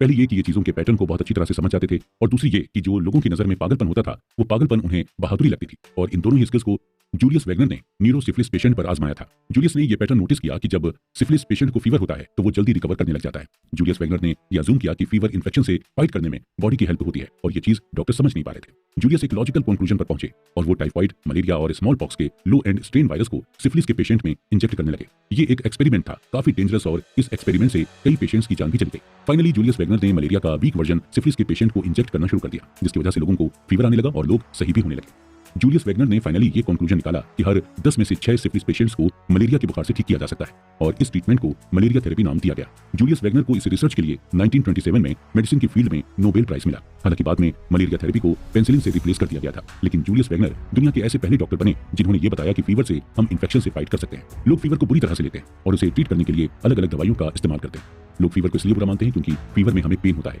हमारी बॉडी को तकलीफ होती है। जब फीवर होता है तो हम रीजनेबल नहीं हो पाते, हम रैशनल होते हैं। हम बस यही सोचते हैं कि जल्दी से डॉक्टर हमें मेडिसिन दे और हम ठीक हो जाए। हम ये नहीं सोचते कि चलो अच्छा है हमें फीवर हुआ है, इससे हमारी बॉडी इन्फेक्शन से फाइट कर लेगी। हम ऐसा नहीं सोचते हैं क्योंकि हम फीवर से हर्ट होते हैं। ठीक इसी तरह जब हम फाइनेंशियल डिसीजन लेते हैं तो इसी तरह सोचते हैं। हम रीजनेबल नहीं रैशनल होकर सोचते हैं, क्योंकि हमें डर लगता है कि कहीं हमारा पैसा डूब न जाए, कहीं हमें भारी नुकसान न हो जाए। ऑथर कहते हैं कि देखा जाए तो एक इंसान ना तो रैशनल और ना ही इरैशनल है। हम ज्यादा हार्डली थिंक करते हैं, हम ज्यादा अपनी थिंकिंग पर सवाल भी नहीं करते। हैरी मार्कोविट्ज को रिस्क और रिटर्न के बीच मैथमेटिकल ट्रेड ऑफ के लिए नोबेल प्राइज मिला था। जब मार्कोविट्ज से पूछा गया कि उन्होंने किस तरह से अपने पैसे को इन्वेस्ट किया तो इसके जवाब में उन्होंने यही बताया कि उन्होंने अपने पोर्टफोलियो को बॉन्ड और इक्विटी में 50-50 स्प्लिट किया था, ताकि कभी फ्यूचर में अपने इन्वेस्टमेंट को लेकर उन्हें रिग्रेट ना हो। और कभी जरूरत पड़ने पर मार्कोविट्ज इस स्ट्रेटजी को चेंज भी कर लेते थे, कभी 60% बॉन्ड तो कभी 40% इक्विटी। मार्कोविट्ज ना तो ज्यादा रैशनल थे और ना ही इरैशनल, बल्कि वो रीजनेबल थे। उनके पास वजह थी, उनके पास ये वजह थी कि उन्हें फ्यूचर में कोई नुकसान ना हो, इसलिए ये स्ट्रेटेजी उन्होंने अपनाई थी। फाइनेंशियल प्लानिंग बनाने से पहले आप उसके लिए रीजन ढूंढें। ऐसा ना हो कि पूरी दुनिया बना रही है तो आप भी बनाएं, या पूरी दुनिया कहती है कि फाइनेंशियल प्लानिंग बनाना चाहिए तो आप भी फाइनेंशियल प्लानिंग बना रहे हैं। आप ये खुद डिसाइड करें कि फाइनेंशियल प्लानिंग के लिए आपका क्या रीजन है। आगे हम बात करेंगे हिस्ट्री की। हिस्ट्री मोस्टली सरप्राइजिंग इवेंट की स्टडी होती है, लेकिन जो इन्वेस्टर्स होते हैं वो हिस्ट्री के बेसिस पर ही फ्यूचर का असम्पशन या एनालाइज करते हैं। इन्वेस्टर्स जब मार्केट की हिस्ट्री को देखते हैं तो उससे ये रफ आइडिया लगा लेते हैं कि फ्यूचर में वो क्या क्या आइडियाज को यूज कर सकते हैं, लेकिन अक्सर इन्वेस्टर्स हिस्ट्री का यूज करके अपना और दूसरों का नुकसान करा देते हैं। इन्वेस्टिंग हिस्ट्री पर इन्वेस्टर को डिपेंड नहीं रहना चाहिए। इन्वेस्टिंग हिस्ट्री पर डिपेंड होकर इन्वेस्टर्स दो गलतियां कर देते हैं। पहली ये कि आप आउटलियर्स इवेंट को मिस कर सकते हैं, जिसकी वजह से मार्केट में मूवमेंट होता रहता है। ऑथर बताते हैं कि हर डेकेड, हर सेंचुरी अलग अलग होती है और हर डेकेड में अलग अलग टाइप्स के लोग होते हैं। 19th सेंचुरी की ग्लोबल इकोनॉमी अलग थी और 20th सेंचुरी की ग्लोबल इकोनॉमी बिल्कुल अलग है। 19th सेंचुरी में 2 वर्ल्ड वॉर हुए और स्टॉक मार्केट का ग्रेट डिप्रेशन भी आया, लेकिन अभी अगर हम 20th सेंचुरी की बात करें तो इतने मेजर इवेंट्स नहीं हुए जिसे हम इन्वेस्टिंग हिस्ट्री में इंक्लूड कर सकें। अगर आप इन्वेस्टर हैं तो आपको यह समझना होगा कि हर इवेंट अलग अलग होती है और अलग अलग तरह से मार्केट को इफेक्ट करती है। अगर 19th के स्टॉक मार्केट डिप्रेशन में मार्केट को $10 बिलियन का नुकसान हुआ तो ये जरूरी नहीं है कि अगर 20th सेंचुरी में कोई स्टॉक मार्केट डिप्रेशन में आया तो उसमें भी $10 बिलियन का नुकसान हो सकता है इससे कई गुना ज्यादा हो, या ये भी हो सकता है कि कई गुना कम हो। इसलिए हिस्ट्री के बेस पर हमें इन्वेस्टिंग का फ्यूचर नहीं प्रेडिक्ट करना चाहिए। दूसरी गलती यह है कि हिस्ट्री फ्यूचर इकोनॉमी और स्टॉक मार्केट के लिए एक मिसलीडिंग गाइड की तरह काम करती है, क्योंकि ये हमें स्ट्रक्चरल चेंज प्रोवाइड नहीं करती जो करंट सिनेरियो के लिए जरूरी है। 19th सेंचुरी में वेंचर कैपिटल नाम की कोई चीज नहीं होती थी। अगर किसी को स्टार्टअप शुरू करना होता था तो फंड उसे खुद से ही मैनेज करना होता था, या फिर आपको बैंक से लोन लेकर अपना स्टार्टअप शुरू करना होता था, यानी स्टार्टअप के लिए रिस्क ज्यादा था। अगर हम हिस्टोरिकल डेटा की तरफ जाएंगे तो हम स्टार्टअप फंडिंग में डिफरेंस देखेंगे। कितना चेंजेस अब आ गया। अब स्टार्टअप को फंड करने के लिए वेंचर कैपिटल फर्म मार्केट में आ गई है। जिस तरह से आज स्टार्टअप को फंड किया जा रहा है वो पास्ट से कहीं बेहतर है। पहले हम किसी कंपनी के शेयर को फिजिकल फॉर्म में खरीदते थे, यानी पहले शेयर को खरीदने के बाद हमें एक रिसीप्ट मिलती थी। अब हम ऑनलाइन शेयर खरीद सकते हैं और ऑनलाइन ट्रेडिंग भी कर सकते हैं। अगर हम हिस्ट्री के बेसिस पर ही इकोनॉमी या स्टॉक मार्केट को चलाते तो ये स्ट्रक्चरल चेंजेस हमें कभी मिलते ही नहीं। अब कई चीजें बदल गई हैं। अब कंपटीशन भी बढ़ रहा है और कंपटीशन बढ़ने के साथ साथ अपॉर्चुनिटी भी बढ़ रही है। टेक्नोलॉजी की वजह से अब इंफॉर्मेशन भी एक्सेसिबल हो गई है। इंडस्ट्रीज बदलने लगी हैं क्योंकि इकोनॉमी इंडस्ट्रियल से शिफ्ट होकर टेक्नोलॉजी सेक्टर में आ गई है और टेक्नोलॉजी सेक्टर में डिफरेंट बिजनेस साइकिल्स और कैपिटल का यूज होता है। इन्वेस्टिंग में एक कॉमन फ्रेज हमेशा यूज किया जाता है और वो है it's different this time. Historians कोई प्रॉफिट नहीं होते हैं कि उन्होंने जो किया है वही आप भी करें। आप अपनी मार्केट के स्पेसिफिक ट्रेंड को देखें, स्पेसिफिक ट्रेड्स को देखें, स्पेसिफिक सेक्टर्स को देखें और तब जाके इन्वेस्टमेंट करने के बारे में सोचें। Room for errors. दोस्तों, हम इंसान भी अजीब होते हैं। कल हमारे साथ क्या होगा हम इस चीज की बिल्कुल भी प्रेडिक्शन नहीं कर सकते, लेकिन प्लान हम आने वाले कई सालों के लिए बना लेते हैं। हम इस चीज को बेवकूफी कह सकते हैं या फिर हम इसे हमारी ऑप्टिमिस्टिक थिंकिंग कह सकते हैं। कब हमारे साथ क्या हो जाए हमें कुछ भी पता नहीं होता, यानी हमारी लाइफ अनएक्सपेक्टेड होती है। ठीक इसी तरह जब हम फाइनेंशियल बिहेवियर की बात करते हैं तो फाइनेंशियल बिहेवियर का बेस्ट एग्जांपल हमें ऐसी जगह से देखने को मिलता है जहां से किसी को एक्सपेक्टेशन ही नहीं होती। लास वेगास के कैसीनोज स्मार्ट फाइनेंशियल बिहेवियर का शानदार एग्जांपल है। जी हाँ, कैसीनोज में आपके ऐसे कई ब्लैक जैक कार्ड प्लेयर मिल जाएंगे जो आपको ये सिखा सकते हैं कि अपने पैसे को कैसे मैनेज करें, और ये आपको रूम ऑफ एरर की इंपॉर्टेंस क्या होती है ये भी आप ब्लैक जैक कार्ड प्लेयर से सीख पाएंगे। ब्लैक जैक कार्ड काउंटिंग का फंडामेंटल सिंपल है। किसी को इस बात की सर्टेनिटी नहीं होती है कि कार्ड डीलर अगला कौन सा कार्ड ड्रॉ करेगा, लेकिन जो ब्लैक जैक कार्ड प्लेयर होते हैं वो इस तरह से अज्यूम करते हैं कि कौन कौन सा कार्ड डीलर पहले ही ड्रॉ कर चुका है और इस असम्पशन पर ब्लैक जैक कार्ड प्लेयर ये बता देते हैं कि अगला कार्ड कौन सा होगा। ऑथर इस बात को हमें एग्जांपल देकर समझाते हैं कि सपोज कीजिए एक कार्ड डीलर के पास A, B, C, D और E नाम के 5 कार्ड थे, जिनमें से A और B कार्ड डीलर पहले ही ड्रॉ कर चुका है। तो black jack card player C, D और E को लेकर अपना असम्पशन करते हैं। वो अपनी प्रोबेबिलिटी को कम करने की कोशिश करते हैं, यानी वो रूम फॉर एरर का चांस नहीं देते। एज अ प्लेयर जब आपको ये मालूम होता है कि कार्ड कौन सा आने वाला है तो आप फिर ज्यादा बेट लगाते हैं, और जब आपको एग्जैक्टली पता नहीं होता कि कार्ड कौन सा आने वाला है तो आप कम बेट लगाते हैं। ब्लैक जैक कार्ड प्लेयर को ये मालूम होता है कि वो गेम ऑफ ऑड्स खेल रहा है और इस खेल में कोई सर्टेनिटीज नहीं होती। आप कभी भी ये गेस नहीं कर सकते हैं कि कौन सा मोमेंट आपके लिए बेस्ट होगा। आप अपने आप को रूम फॉर एरर देना चाहते हैं। आपको ये मानकर चलना होगा कि आपने जो प्लान बनाया है हो सकता है वो प्लान काम ना करे। हम रूम फॉर एरर को मार्जिन ऑफ सेफ्टी भी कह सकते हैं, और बात जब पैसों की होती है तो हम रूम फॉर एरर को अंडर एस्टिमेट करने लगते हैं। रूम फॉर एरर को हम फोरकास्टिंग से भी रिलेट कर सकते हैं, और फोरकास्टिंग करेक्ट करना बहुत मुश्किल होता है। आने वाले 10 सालों में स्टॉक मार्केट कितना रिटर्न देगा या रिटायरमेंट के बाद आपको कितने पैसे मिलेंगे, इन सब के बारे में फोरकास्ट करना मुश्किल होता है। इन सब चीजों में हम बस ऑड ही निकाल सकते हैं या मार्जिन ऑफ सेफ्टी लेकर एक स्टिपुलेटेड अमाउंट हम बता सकते हैं। ऑथर कहते हैं कि जब भी आप फ्यूचर इन्वेस्टमेंट के बारे में एस्टिमेट करें तो आपको रूम फॉर एरर देना होगा। आपको ये मानकर चलना होगा कि आपका एस्टिमेशन एकदम एक्यूरेट नहीं हो सकता। रूम फॉर एरर एक साइंस है जहां पर आपको रिस्क लेना होता है, लेकिन रिस्क लेने से पहले आपको ये सोचना होता है कि जो रिस्क आप ले रहे हैं वो वर्थ टेकिंग है या नहीं। यही सेम फिलॉसफी आपको पैसे के साथ लगानी होती है। आप जिस भी चीज में इन्वेस्ट कर रहे हैं आपको ये मालूम होना चाहिए कि जहां भी आप इन्वेस्टमेंट कर रहे हैं उसमें रिस्क लेना वर्थ टेकिंग है या नहीं। तो कुल मिलाकर रूम फॉर एरर आपको ऐसा रिस्क लेने के लिए कहता है जहां पर आपको ज्यादा नुकसान भी ना हो, और जब आप इस तरह के रिस्क को लेते हैं तो ज्यादा चांसेस हैं कि आप अपने पैसे को ग्रो कर सकें।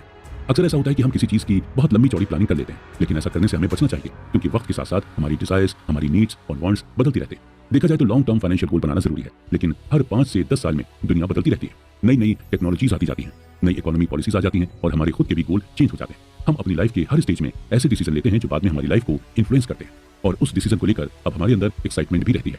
ऑथर एग्जांपल देकर बताते हैं कि कई लोग जब टीनेज में थे तो अपने शौक के लिए वो टैटू बनवा लेते थे और जब वो बड़े हुए तो उन्हें अपने इसी डिसीजन पर रिग्रेट होता है। आपकी फीलिंग, आपके इमोशंस सब वक्त के साथ बदलते रहते हैं, लेकिन आप जब भी फाइनेंशियल प्लानिंग बनाएं तो आपको 2 चीजें अपने मन में हमेशा रखनी होंगी। पहली चीज ये कि फाइनेंशियल प्लानिंग के एक्सट्रीम एंड के बारे में हमें नहीं सोचना है। आपको ये अज्यूम करके चलना है कि अगर आपकी लो इनकम भी रही तो भी आप खुश रहेंगे, और अगर आप बहुत ही ज्यादा फाइनेंशियल प्लानिंग के लिए मेहनत करेंगे तो हो सकता है आपको फाइनेंशियल प्लानिंग का एंड रिजल्ट ना मिले तो आपको रिग्रेट। फाइनेंशियल प्लानिंग जब आपने बना ली तो आप हर साल उस प्लानिंग को रिव्यू करें और अगर मॉडिफाई करने लायक चीजें हैं तो उसे मॉडिफाई भी जरूर करें। अक्सर लोग खुद पर हाश हो जाते हैं और प्लानिंग फेल होने पर खुद को मेंटली पनिश करने लगते हैं। इसका असर आप पर तो होता ही है, आपकी फैमिली पर भी इसका असर होता है। इसलिए प्लानिंग रिव्यू करते रहें, इसमें कोई भी खराबी नहीं है। जितने भी सक्सेसफुल वेल्दी लोग हुए हैं वो भी यही करते हैं, वो प्लान रिव्यू करते हैं और जरूरत पड़ने पर उसे मॉडिफाई भी करते हैं और इजी वे में प्लान करते हैं। दूसरी चीज यह है कि हमें इस रियलिटी को एक्सेप्ट करना होगा कि हमारा माइंड चेंज हो सकता है। अक्सर उन एम्प्लॉय की लाइफ मेजरेबल होती है जो अपनी कंपनी से बहुत ज्यादा लॉयल रहते हैं, और ऐसा इसलिए होता है क्योंकि ऐसे लोग जब अडल्ट थे तभी से उन्होंने ये डिसाइड कर लिया था कि उन्हें किस फील्ड में काम करना है और किस कंपनी में काम करना है, और खुद की नजर में धोखेबाज या बेईमान साबित नहीं होना चाहते, भले ही वो मेंटली टॉर्चर हो जाए। ध्यान रहे कि आप खुद से लॉयल रहें, कंपनी से नहीं। रियलिटी ऑफ चेंज को हमें जितना जल्दी हो सके उतनी जल्दी एक्सेप्ट कर लेना चाहिए। एग्जांपल के तौर पर अमेज़न जब शुरू हुआ था तब वो सिर्फ एक बुक स्टोर हुआ करता था। धीरे धीरे इसने खुद को चेंज किया, फिर ये ऑनलाइन ई कॉमर्स कंपनी बन गई और बुक्स के साथ साथ ये बाकी चीजें भी ऑनलाइन डिलीवर करने लगी, और उसके साथ कई सारे चेंजेस भी आए। अब अमेज़न का टारगेट है स्पेस। अगर अमेज़न खुद को बुक स्टोर तक ही लिमिटेड करके रखती तो शायद आज ये जिस मुकाम पर है उस मुकाम तक नहीं पहुंच पाती, और आज दुनिया के सबसे वैल्यूएबल कंपनीज में से एक नहीं बन पाती। जेफ बेजोस हर 5 से 10 साल में चेंज की रियलिटी को समझ जाते और फिर उसी हिसाब से अपनी प्लानिंग बनाते, और शायद यही उनकी सक्सेस का सीक्रेट है। अगर आप खुद को कॉन्स्ट्रेंट यानी बांध कर रखेंगे किसी प्लानिंग में तो आप बाकी किसी भी अपॉर्चुनिटी को एक्सप्लोर ही नहीं कर पाएंगे। आपको ये समझना होगा कि जैसे जैसे दुनिया बदल रही है वैसे ही वैसे आपको भी बदलना होगा। दुनिया के साथ कदम से कदम मिलाकर चलना होगा, क्योंकि इसी में है सक्सेस, और सक्सेसफुल वेल्दी लोग ऐसा ही करते हैं। You and me and the seduction of pessimism. लालच ह्यूमन नेचर का ही पार्ट है, और हम सबके अंदर कहीं ना कहीं किसी न किसी चीज के लिए लालच भरा होता है। वो लालच चाहे मेटेरियलिस्टिक चीजों के लिए हो या फिर इमोशनल चीजों के लिए। कई बार ऐसा होता है कि मार्केट में कुछ ऐसे प्रोडक्ट्स होते हैं जिनके रेट अचानक से बढ़ने लगते हैं और हमें समझ में ही नहीं आता कि इन प्रोडक्ट्स का रेट क्यों बढ़ने लगा है। ज्यादातर लोगों को यही लगता है कि किसी प्रोडक्ट का रेट बढ़ने की वजह लालच होता है। अचानक से प्रोडक्ट के रेट बढ़ने को इकोनॉमी की लैंग्वेज में बबल कहते हैं। बबल के लिए पूरी तरह से लालच को ब्लेम करना सही नहीं है। जब भी किसी प्रोडक्ट के दाम मार्केट में बढ़ते हैं तो हम यही कहते हैं कि ट्रेडर्स लालची हो गया है, क्योंकि हम इसे सिर्फ अपने ही नजरिए से सोचते हैं। हमें एक्चुअल में ये पता ही नहीं होता कि इस बबल के पीछे की वजह क्या है। कोई भी एक्सपर्ट आपको ये नहीं बता पाएगा कि आखिर ये इकोनॉमिकल बबल होते क्यों हैं। ये ठीक उसी तरह है जब कोई आपसे पूछे कि आखिर ये वॉर क्यों होते हैं, आप कभी इसका रीजनेबल आंसर नहीं दे पाएंगे, क्योंकि वॉर करने के सबके अलग अलग रीजंस होते हैं। लेकिन हम एक रीजन इसके लिए कह सकते हैं, वो ये है कि कभी कभी इन्वेस्टर्स दूसरे इन्वेस्टर से कुछ ऐसी एडवाइस ले लेते हैं जो एक्चुअल में उनके लिए सही नहीं होती। यानी दूसरे इन्वेस्टर्स के इन्फ्लुएंस में आकर कई इन्वेस्टर्स ऐसे डिसीजन ले लेते हैं जिनकी वजह से पूरी मार्केट में असर देखने को मिलता है और जिसकी वजह से इकोनॉमिकल बबल आ जाता है। एक नॉर्मल इंसान का विजन और एक इन्वेस्टर का विजन अलग अलग होता है। एक नॉर्मल इंसान की कोशिश यही रहती है कि वो अपने पैसे को लॉन्गर टर्म तक इन्वेस्ट करके रखे, जबकि इन्वेस्टर्स अपने इन्वेस्टमेंट को शॉर्ट टर्म तक के लिए रखते हैं। ऑथर हमें एग्जांपल देकर समझाते हुए कहते हैं कि जब .com बबल हुआ यानी टेक्नोलॉजी बबल, तब 1999 में याहू के स्टॉक के लिए एक नॉर्मल इंसान पागल हुआ जा रहा था। उसे यही लग रहा था कि ये इन्वेस्टमेंट 30 साल बाद उन्हें $1 बिलियन का रिटर्न देगा, लेकिन इन्वेस्टर्स ने इन सब पर सिर्फ कम टाइम के लिए इन्वेस्ट किया था और ज्यादा अमाउंट इन्वेस्ट किया था। इन्वेस्टर्स को ये मालूम था कि इस स्टॉक में अभी मोमेंटम है, लेकिन ये मोमेंटम कभी भी शिफ्ट हो सकता है, इसलिए शॉर्ट टर्म में ज्यादा अमाउंट इन्वेस्ट करो। और जब कोई एक अच्छा ट्रेडर शॉर्ट टर्म इन्वेस्टमेंट करता है तो उसे देखकर कई दूसरे ट्रेडर्स भी इन्वेस्ट करने लगते हैं, और कई ट्रेडर्स इंट्राडे ट्रेडिंग भी करते हैं, जिससे कभी कभी इकोनॉमिकल बबल होने लगता है। 2000 में यही हुआ था। उस दौरान हाउसिंग बबल होने लगा था और घर के दाम महंगे होने लगे थे, क्योंकि उस दौरान कई इन्वेस्टर्स प्रॉपर्टी खरीदकर थोड़े दिन बाद बेचने लगे थे। जब भी किसी प्रोडक्ट के दाम बढ़े तो हम इसके लिए इन्वेस्टर्स को ब्लेम कर सकते हैं, हम उन्हें इररेस्पॉन्सिबल कह सकते हैं या हम उन्हें स्पेकुलेटर्स कह सकते हैं, और इसमें से ज्यादातर इन्वेस्टर्स एक दूसरे से इन्फ्लुएंस्ड होकर ही इन्वेस्ट करते हैं, और ऐसा करने का उनका यही मकसद होता है पैसा कमाना। उन्हें लगता है कि वो एक दिन में ज्यादा कमा सकते हैं तो इंट्राडे करके कमाते हैं, और 2 साल में कमा सकते हैं तो 2 साल तक इन्वेस्ट करते हैं। आप भी इसी तरह से कर सकते हैं। आपको ये नहीं सोचना चाहिए कि कहीं आपको कोई लालची होने का लेबल ना लगा दे। पैसे कमाना और लालची होना अलग अलग चीजें हैं। अगर आप अपना माइंड लगाकर पैसे कमा रहे हैं तो इसमें हर्ज क्या है। आपकी नॉलेज कहती है कि आप इंट्राडे से पैसे कमा सकते हैं तो आप कमाएं, या आपको लगता है कि सिर्फ 1 साल में इन्वेस्ट करके आप अच्छा प्रॉफिट कमा सकते हैं तो आप सिर्फ 1 साल के लिए इन्वेस्ट करें। आप किसी और के इन्फ्लुएंस में मत आएं। अब आगे हम पेसिमिज्म की बात करते हैं। हमारे अंदर ऑप्टिमिज्म और पेसिमिज्म दोनों ही तरह की फीलिंग्स है, यानी हम चीजों को लेकर होपफुल भी रहते हैं और हमें कभी कभी कोई होप भी नहीं रहती, या हम यूं भी कह सकते हैं कि हमारे अंदर पॉजिटिव सोच भी है और नेगेटिव सोच भी है। कभी कभी जब हम हमारे साथ नेगेटिव चीजें होती हैं तो ही हम पॉजिटिव चीजों के डायरेक्शन में तेजी से भागते हैं। इसे हम जापान के एग्जांपल से समझते हैं। वर्ल्ड वॉर के बाद जापान की हालत बहुत ही ज्यादा खराब हो चुकी थी और जापान की इकोनॉमी लगभग डूब चुकी थी। जापान ऑलमोस्ट इंडस्ट्रियली, सोशली और इकोनॉमिकली बर्बाद हो चुका था, और अगर कोई उस वक्त जापानी लोगों से यह कहता कि 50 साल बाद आप लोग दुनिया की सबसे डेवलप कंट्री बनेंगे तो शायद जापानी लोग आप पर हंसते। लेकिन हुआ यही, जापानियों ने इन 50 सालों में इतनी ज्यादा तरक्की कर ली कि इसकी इकोनॉमी का लोग एग्जाम्पल देने लगे थे और इसने हर फील्ड में खुद को डेवलप कर लिया था। देखा जाए तो पेसिमिज्म ऑप्टिमिज्म से ज्यादा स्मार्टर है और रीजनेबल भी है। अगर आप किसी से कहें कि सब कुछ अच्छा होगा तो शायद आपकी इन बातों पर वो ज्यादा अटेंशन नहीं देगा, लेकिन वहीं अगर आप उससे ये कहें कि तुम खतरे में हो, तुम्हारे साथ कुछ बुरा हो सकता है, तो उसकी अटेंशन आपकी तरफ शिफ्ट हो जाएगी। ऑथर की माने तो मोस्टली जब आप किसी से कहते हैं कि तुम कुछ नहीं कर पाओगे, तुम्हारी लाइफ में कुछ नहीं हो पाएगा, तो ये बात उस इंसान को चुभती है और आपकी ये बात उसके लिए फ्यूल का काम करती है और वही इंसान कुछ साल के बाद आपको गलत साबित कर देता है। यानी आपने पेसिमिज्म एटीट्यूड दिखाकर सामने वाले को ऑप्टिमिज्म की तरफ शिफ्ट कर दिया। इसी तरह जब एक स्टॉक ट्रेडर ये कहता है कि उसने जो स्टॉक खरीदा है वो आने वाले सालों में दुगना हो जाएगा, तो ज्यादा चांसेस रहते हैं कि शायद ऐसा ना हो। वहीं जब कोई ये बोलता है कि जो स्टॉक उसने खरीदा है वो एकदम बेकार है, तो अक्सर वही स्टॉक अच्छा परफॉर्मेंस दे देता है। बात जब पैसे की आती है तो आपको थोड़ा पेसिमिस्टिक होकर सोचना चाहिए, क्योंकि इससे आपको फाइनेंशियल लॉस कम फील होगा। एग्जांपल के तौर पर जब आप किसी को अपने पैसे उधार देते हैं तो उधार देते वक्त आपको मन में कहीं ना कहीं ये सोच लेनी चाहिए कि आपके पैसे अब शायद नहीं मिलेंगे। जब आप इस तरह की सोच अपने मन में रख लेते हैं तो आपको फाइनेंशियल लॉस की ज्यादा टेंशन नहीं रहती।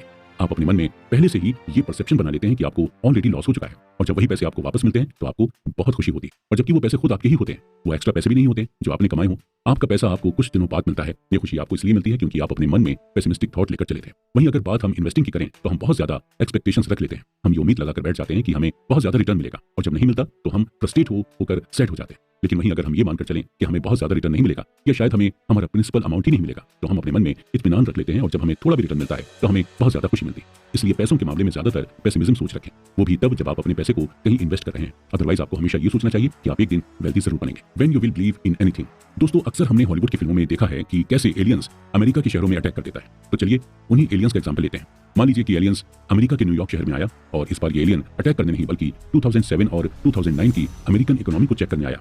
2007 में उसने देखा कि लोग मौज मस्ती कर रहे हैं, पार्टी कर रहे हैं, अच्छा खा रहे हैं, अच्छे अच्छे कपड़े पहन रहे हैं। 2009 में फिर उसने देखा कि लोग पार्टी कर रहे हैं, अच्छा खा पी रहे हैं और अच्छे अच्छे कपड़े पहन रहे हैं। यानी 2007 और 2009 की लाइफस्टाइल में ज्यादा डिफरेंस नहीं था। जब एलियन ने डिफरेंसेस को क्लोजली नोटिस करना शुरू किया तो उसने ये देखा कि लोग तो नहीं बदले, लेकिन टेक्नोलॉजी जरूर बदल गई। अब लोग नए नए फीचर्स वाले फोन रखने लगे हैं और कंप्यूटर बेहतर होने लगे हैं, मेडिसिन बेटर हो गई है और कार्स की माइलेज बढ़ने लगी है। यानी 2007 के कंपैरिजन में 2009 की इकोनॉमी इंप्रूव हुई है। फिर जब एलियन और क्लोजली देखता है तो वो ये देखकर हैरान हो जाता है कि अभी भी लाखों लोग अनएम्प्लॉयड हैं। लाखों लोग ऐसे हैं जिनके पास अपना खुद का घर नहीं है, यानी जो गरीबी में रह रहे हैं, और स्टॉक मार्केट की हालत खराब है। एलियन और सरप्राइज हो जाता है और ये सोचता है कि लोग वही हैं, लोगों की नॉलेज भी वही है, ऐसा कुछ ज्यादा बदला नहीं है, लेकिन फिर भी लोग ज्यादा गरीब होते जा रहे हैं और ज्यादा अनएम्प्लॉयड होते जा रहे हैं। ऐसा इसलिए हुआ क्योंकि 2007 में हमने इकोनॉमी के लिए एक विजन सेट किया था। हमने ये विजन सेट किया था कि एक दिन हाउसिंग प्राइस में स्टेबिलिटी आएगी और लोगों को एम्प्लॉयमेंट मिलेगा और स्टॉक मार्केट में इंप्रूवमेंट होगा। लेकिन 2009 तक उस विजन पर वर्क नहीं किया गया। हमने उस विजन पर या उस स्टोरी पर बिलीव करना छोड़ दिया था और इसी वजह से इतना डिफरेंस आया है और इतना बदलाव आया है। जब हाउसिंग प्राइस कम नहीं हुए तो लोग मॉर्गेज में डिफॉल्ट करने लगे थे। डिफॉल्ट केस बढ़ने की वजह से बैंक ने लोन देना ही बंद कर दिया था। लोन न मिलने की वजह से लोगों के घर नहीं बिक पा रहे थे, लोग घरों को खरीद नहीं पा रहे थे। ऑथर कहते हैं कि जब हम इकोनॉमी, बिजनेस और इन्वेस्टमेंट में ग्रोथ की बात करते हैं तो हम सिर्फ टेंजिबल चीजों की बात करते हैं, यानी उन चीजों को जिनको हम टच कर सकते हैं, जैसे बड़ी कार, बड़ी बिल्डिंग, एक्सेट्रा एक्सेट्रा। हमें टेंजिबल चीजों के बारे में बताकर ये कहा जाता है कि हमारी इकोनॉमी ग्रो कर रही है। हमें यही स्टोरी बता दी जाती है कि इकोनॉमिक ग्रोथ बहुत ज्यादा है। एक्चुअली ये पूरी दुनिया ही स्टोरी ड्रिवन है। आप यहाँ पर कुछ भी बता दें, लोग यकीन कर लेते हैं, उससे कुछ नहीं करते। गवर्नमेंट कह देती है कि हमने ये डेवलप किया, इकोनॉमी में ग्रोथ हुई एक्सेट्रा, लेकिन रियलिटी में स्टोरी अलग होती है। जब आप इस स्टोरी ड्रिवन वर्ल्ड में अपने पैसे को मैनेज करना चाहते हैं तो आपको दो बातें ध्यान में रखनी होंगी। पहली यह है कि जब आप किसी चीज को सच मानने लगते हैं तो आप उस सच के सच होने को, ऑड को ओवर एस्टिमेट करने लग जाते हैं, यानी आप उस सच को फिक्स्ड मान लेते हैं। आपको उसके अलावा दूसरे किसी सच पर यकीन नहीं होता है। और इस बात को हमें एक एग्जांपल देकर समझाते हैं कि अगर आपके पास पैसे नहीं है और आपसे ये कहा जाए कि शहर के बाहर एक बाबा रहते हैं जो किसी भी बीमारी का इलाज कर लेते हैं, तो आप उस बाबा के पास जाते हैं और अपनी बीमारी का इलाज कराने लग जाते हैं। अगर आपके पास पैसा होता तो आप किसी बड़े हॉस्पिटल में जाकर अपना इलाज करा लेते हैं। यानी इससे ये प्रूफ होता है कि जब आपके पास पैसे नहीं होते और आप बीमार हो जाते हैं तो आप किसी भी बात को सच मान लेते हैं। दूसरी चीज यह है कि जब हमें दुनिया के बारे में इनकम्प्लीट व्यू मिलता है तो हम खुद से ही उस व्यू को कंप्लीट करने लग जाते हैं। हम खुद का नैरेटिव बनाकर उस गैप को फिल करने लग जाते हैं। अगर ऐसा होता है कि जब आप किसी को कोई बात बताते हैं तो वो इंसान जब किसी और को आपकी बात बताता है तो उसमें वो अपना नैरेटिव डाल देता है या एक दो चीजें अपनी तरफ से भी ऐड कर लेता है। इस बात को ऑथर हमें एग्जांपल देकर समझाते हैं कि जब हम छोटे थे और हमारी दादी नानी हमें भूतों की कहानियां सुनाती थी और उन कहानियों को जब हम अपने दोस्तों को सुनाया करते थे तो उसमें हम कुछ अपना भी इनपुट डाल देते थे ताकि हमारे दोस्तों को हमसे ज्यादा डर लगे। हम ह्यूमंस का माइंडसेट ही ऐसा होता है, जब हम किसी स्टोरी से सेटिस्फाई नहीं होते तो हमें इनकम्प्लीट सी लगती है, तो उसे कंप्लीट या इंटरेस्टिंग बनाने के लिए उसमें अपना नैरेटिव डाल देते हैं। ऐसा करके हमारे माइंड को सेटिस्फेक्शन मिलता है। हम सबको यही लगता है कि हम जो अपने आसपास देख रहे हैं वही सच है, लेकिन हमें ये नहीं पता होता कि अंदर की स्टोरी अलग है। हमें जो हायर अथॉरिटी बोल देती है हम वही मान लेते हैं। बात जब पैसे की हो तो आपको सबकी बात नहीं माननी होती, आपको खुद रियलिटी का पता लगाना होता है। आपको अपने इन्वेस्टमेंट की सच्चाई को जानना होता है, क्योंकि जब तक आप इस सच्चाई को नहीं जानेंगे तो आपको इस बड़ी सी मार्केट में कोई भी बेवकूफ बना सकता है। ऑल टुगेदर नाउ कन्फेशन, हम आपको नहीं जानते और आप हमें नहीं जानते। आपको अपने पैसों के साथ क्या करना है ये आपसे बेहतर और कोई नहीं जानता। अपने पैसे के आप खुद मालिक हैं। आप चाहे इसे सेव करके रखें या फिर इसका इन्वेस्टमेंट करते हैं। यहाँ पर हम सिर्फ आपको रिकमेंड कर सकते हैं और पैसों की साइकोलॉजी ही बता सकते हैं। बाकी चीजें आपको ही करनी और कैसे करनी है ये भी आपको ही डिसाइड करना होगा। हम आपको बस यही बता सकते हैं कि ये दुनिया बहुत ही कॉम्प्लेक्स है और रिस्क एंड लक दोनों से ही चलती है। आपको लक और रिस्क दोनों की ताकत को अच्छी तरह से समझना होगा कि कोई चीज आपको लक से मिल सकती है और कोई चीज आपको रिस्क से। आपको ये भी ध्यान रखना होगा कि जितना कम आपके अंदर ईगो होगा उतना ही आप पैसे को अपनी ओर अट्रैक्ट करते जाएंगे। पैसे की ये खासियत होती है कि ये उनके पास ही हमेशा टिका रहता है जो हम्बल होते हैं और जिनके अंदर ह्यूमिलिटी होती है। इसके साथ आपको भी ये ध्यान रखना होगा कि आपको अपने पैसे इस तरह से मैनेज करने हैं कि आप रात में सुकून से सो सकें। आपको पैसे इस तरह से कमाने हैं कि आपको नींद अच्छी आए। ऑथर कहते हैं कि अगर इन्वेस्टमेंट में कोई चीज आपके फेवर में नहीं जा रही है तो उससे परेशान होने की बिल्कुल भी जरूरत नहीं है। आप हर बार जीत सकते हैं, कभी कभी आपको हार को भी गले लगाना होता है। अगर आप चाहते हैं कि आपके पास पैसा बना रहे तो आपके पास जितना पैसा है आप उसी में खुश रहना सीखें। जब आप अपने पैसे से खुश रहेंगे तो पैसे आपके पास खुद ब खुद आएंगे। पैसे का इस्तेमाल आप टाइम को कंट्रोल करने में लगाएं, यानी पैसे से अपनी लाइफ को कंट्रोल करना सीखें। पैसे कमाने का मजा तभी है जब आप अपने हिसाब से चीजों को कर सकें, अपने मन के मुताबिक अपनी लाइफ को एंजॉय कर सकें। लोगों के साथ अच्छा बिहेव करने की कोशिश करें क्योंकि लोग आपकी मटेरियलिस्टिक चीजों से ज्यादा दिन तक इंप्रेस नहीं रहते। जो लोग ज्यादा शो ऑफ करते हैं पैसा उनके पास ज्यादा दिनों तक टिक नहीं पाता। पैसों का इस्तेमाल कभी भी शो ऑफ करने के लिए ना करें। जितना हो सके अपने पैसे को बचाएं क्योंकि आज अगर आप पैसे को बचाएंगे तो कल यही पैसा आपको भी बचाएगा। अपनी कार के लिए या अपने घर के लिए बचाना अच्छी बात है, लेकिन खुद के लिए भी आपको पैसे बचाना चाहिए क्योंकि कभी कभी ऐसी भी इमरजेंसी आ जाती है जहां पर आपका बचाया हुआ पैसा बहुत काम आ जाता है। अपने लिए कॉस्ट ऑफ सक्सेस को डिफाइन करें और उसके लिए पे करने के लिए रेडी रहें क्योंकि हमें कोई भी चीज फ्री में नहीं मिलती है, हमें हर चीज के लिए पे करना पड़ता है। साथ ही साथ आपको रिस्क लेने से भी नहीं घबराना चाहिए। जहां आपको लगता है कि रिस्क लेना वर्थ इट है या रिस्क का असर आप पर ज्यादा नहीं होगा तो रिस्क लेने से घबराएं नहीं क्योंकि रिस्क बाद में आपको पे जरूर करेगा। अपने गेम को डिफाइन करें, यानी लोगों को ये बताएं कि आप क्या हैं और आपकी वैल्यू क्या है और पैसे को लेकर आपकी सोच क्या है। और आपको ये मेक श्योर करना होगा कि आपके एक्शन से दूसरे लोग इन्फ्लुएंस्ड ना हो। दूसरे के डिसीजन की रिस्पेक्ट करें, स्पेशली फाइनेंस में, क्योंकि हर इंसान के अपने अलग अलग फाइनेंशियल गोल होते हैं और अलग अलग अप्रोच भी होती है और उसी गोल और अप्रोच से एक इंसान अपना डिसीजन बना लेता है। आप वही करें जो आपके लिए फाइनेंशियली वर्क करता है। आपको ये जानना होगा कि आपकी फैमिली सेविंग के बारे में क्या सोचती है। आप अपनी फैमिली से अपने सेविंग प्लान के बारे में डिस्कस कर सकते हैं और उन्हें ये बता सकते हैं कि सेविंग करना कितना जरूरी है। अगर आप शादीशुदा हैं तो आप अपनी वाइफ के साथ मिलकर भी सेविंग कर सकते हैं और उन्हें इंडिविजुअली सेविंग करने के लिए भी मोटिवेट कर सकते हैं। इसके अलावा आप किस चीज के लिए सेविंग कर रहे हैं इसका भी आपको टारगेट बनाना होगा। आप घर के लिए सेविंग कर रहे हैं या फिर कार खरीदने के लिए सेविंग कर रहे हैं या किसी जगह हॉलीडे मनाने की सेविंग कर रहे हैं, ये आपको अपने घरवालों के साथ डिस्कस करना होगा। जब आप अपने घरवालों के साथ अपनी सेविंग के प्लान को डिस्कस करेंगे तो आप और ज्यादा मोटिवेटेड फील करेंगे। दूसरी चीज ये है कि आपको अपने इन्वेस्टमेंट प्लान के बारे में भी अपने घरवालों को बताना होगा और उनसे ये डिस्कस करना होगा कि आप किस चीज में अपने पैसे को इन्वेस्ट कर रहे हैं। आपके लिए ये जानना जरूरी है कि आपके घरवाले इन्वेस्टिंग के बारे में क्या सोचते हैं। आपको अपने घरवालों को स्टॉक मार्केट के बारे में बताना होगा और उन्हें ये समझाना होगा कि अगर स्टॉक मार्केट में आपको नॉलेज है तो स्टॉक मार्केट में इन्वेस्ट करने से बिल्कुल भी घबराना नहीं चाहिए। आपको अपनी वाइफ या फिर अपने पेरेंट्स को स्टॉक मार्केट में इन्वेस्ट करने के लिए मोटिवेट करना चाहिए। ऑथर आगे कहते हैं कि आपको स्ट्रांगली अपनी फाइनेंशियल फ्रीडम पर वर्क करना चाहिए। हमारा जो भी फाइनेंशियल गोल है उसकी तरफ धीरे धीरे कदम बढ़ाना चाहिए और हमारा ये कदम सही डायरेक्शन में तभी बढ़ेगा जब हम साइकोलॉजी ऑफ मनी को समझ जाएंगे और अपने दिमाग में पूरी तरह से इसे बसा लेंगे। नमस्कार दोस्तों, कुकू एफएम पर आपने सुनी psychology of money, timeless lesson on wealth, grid and happiness की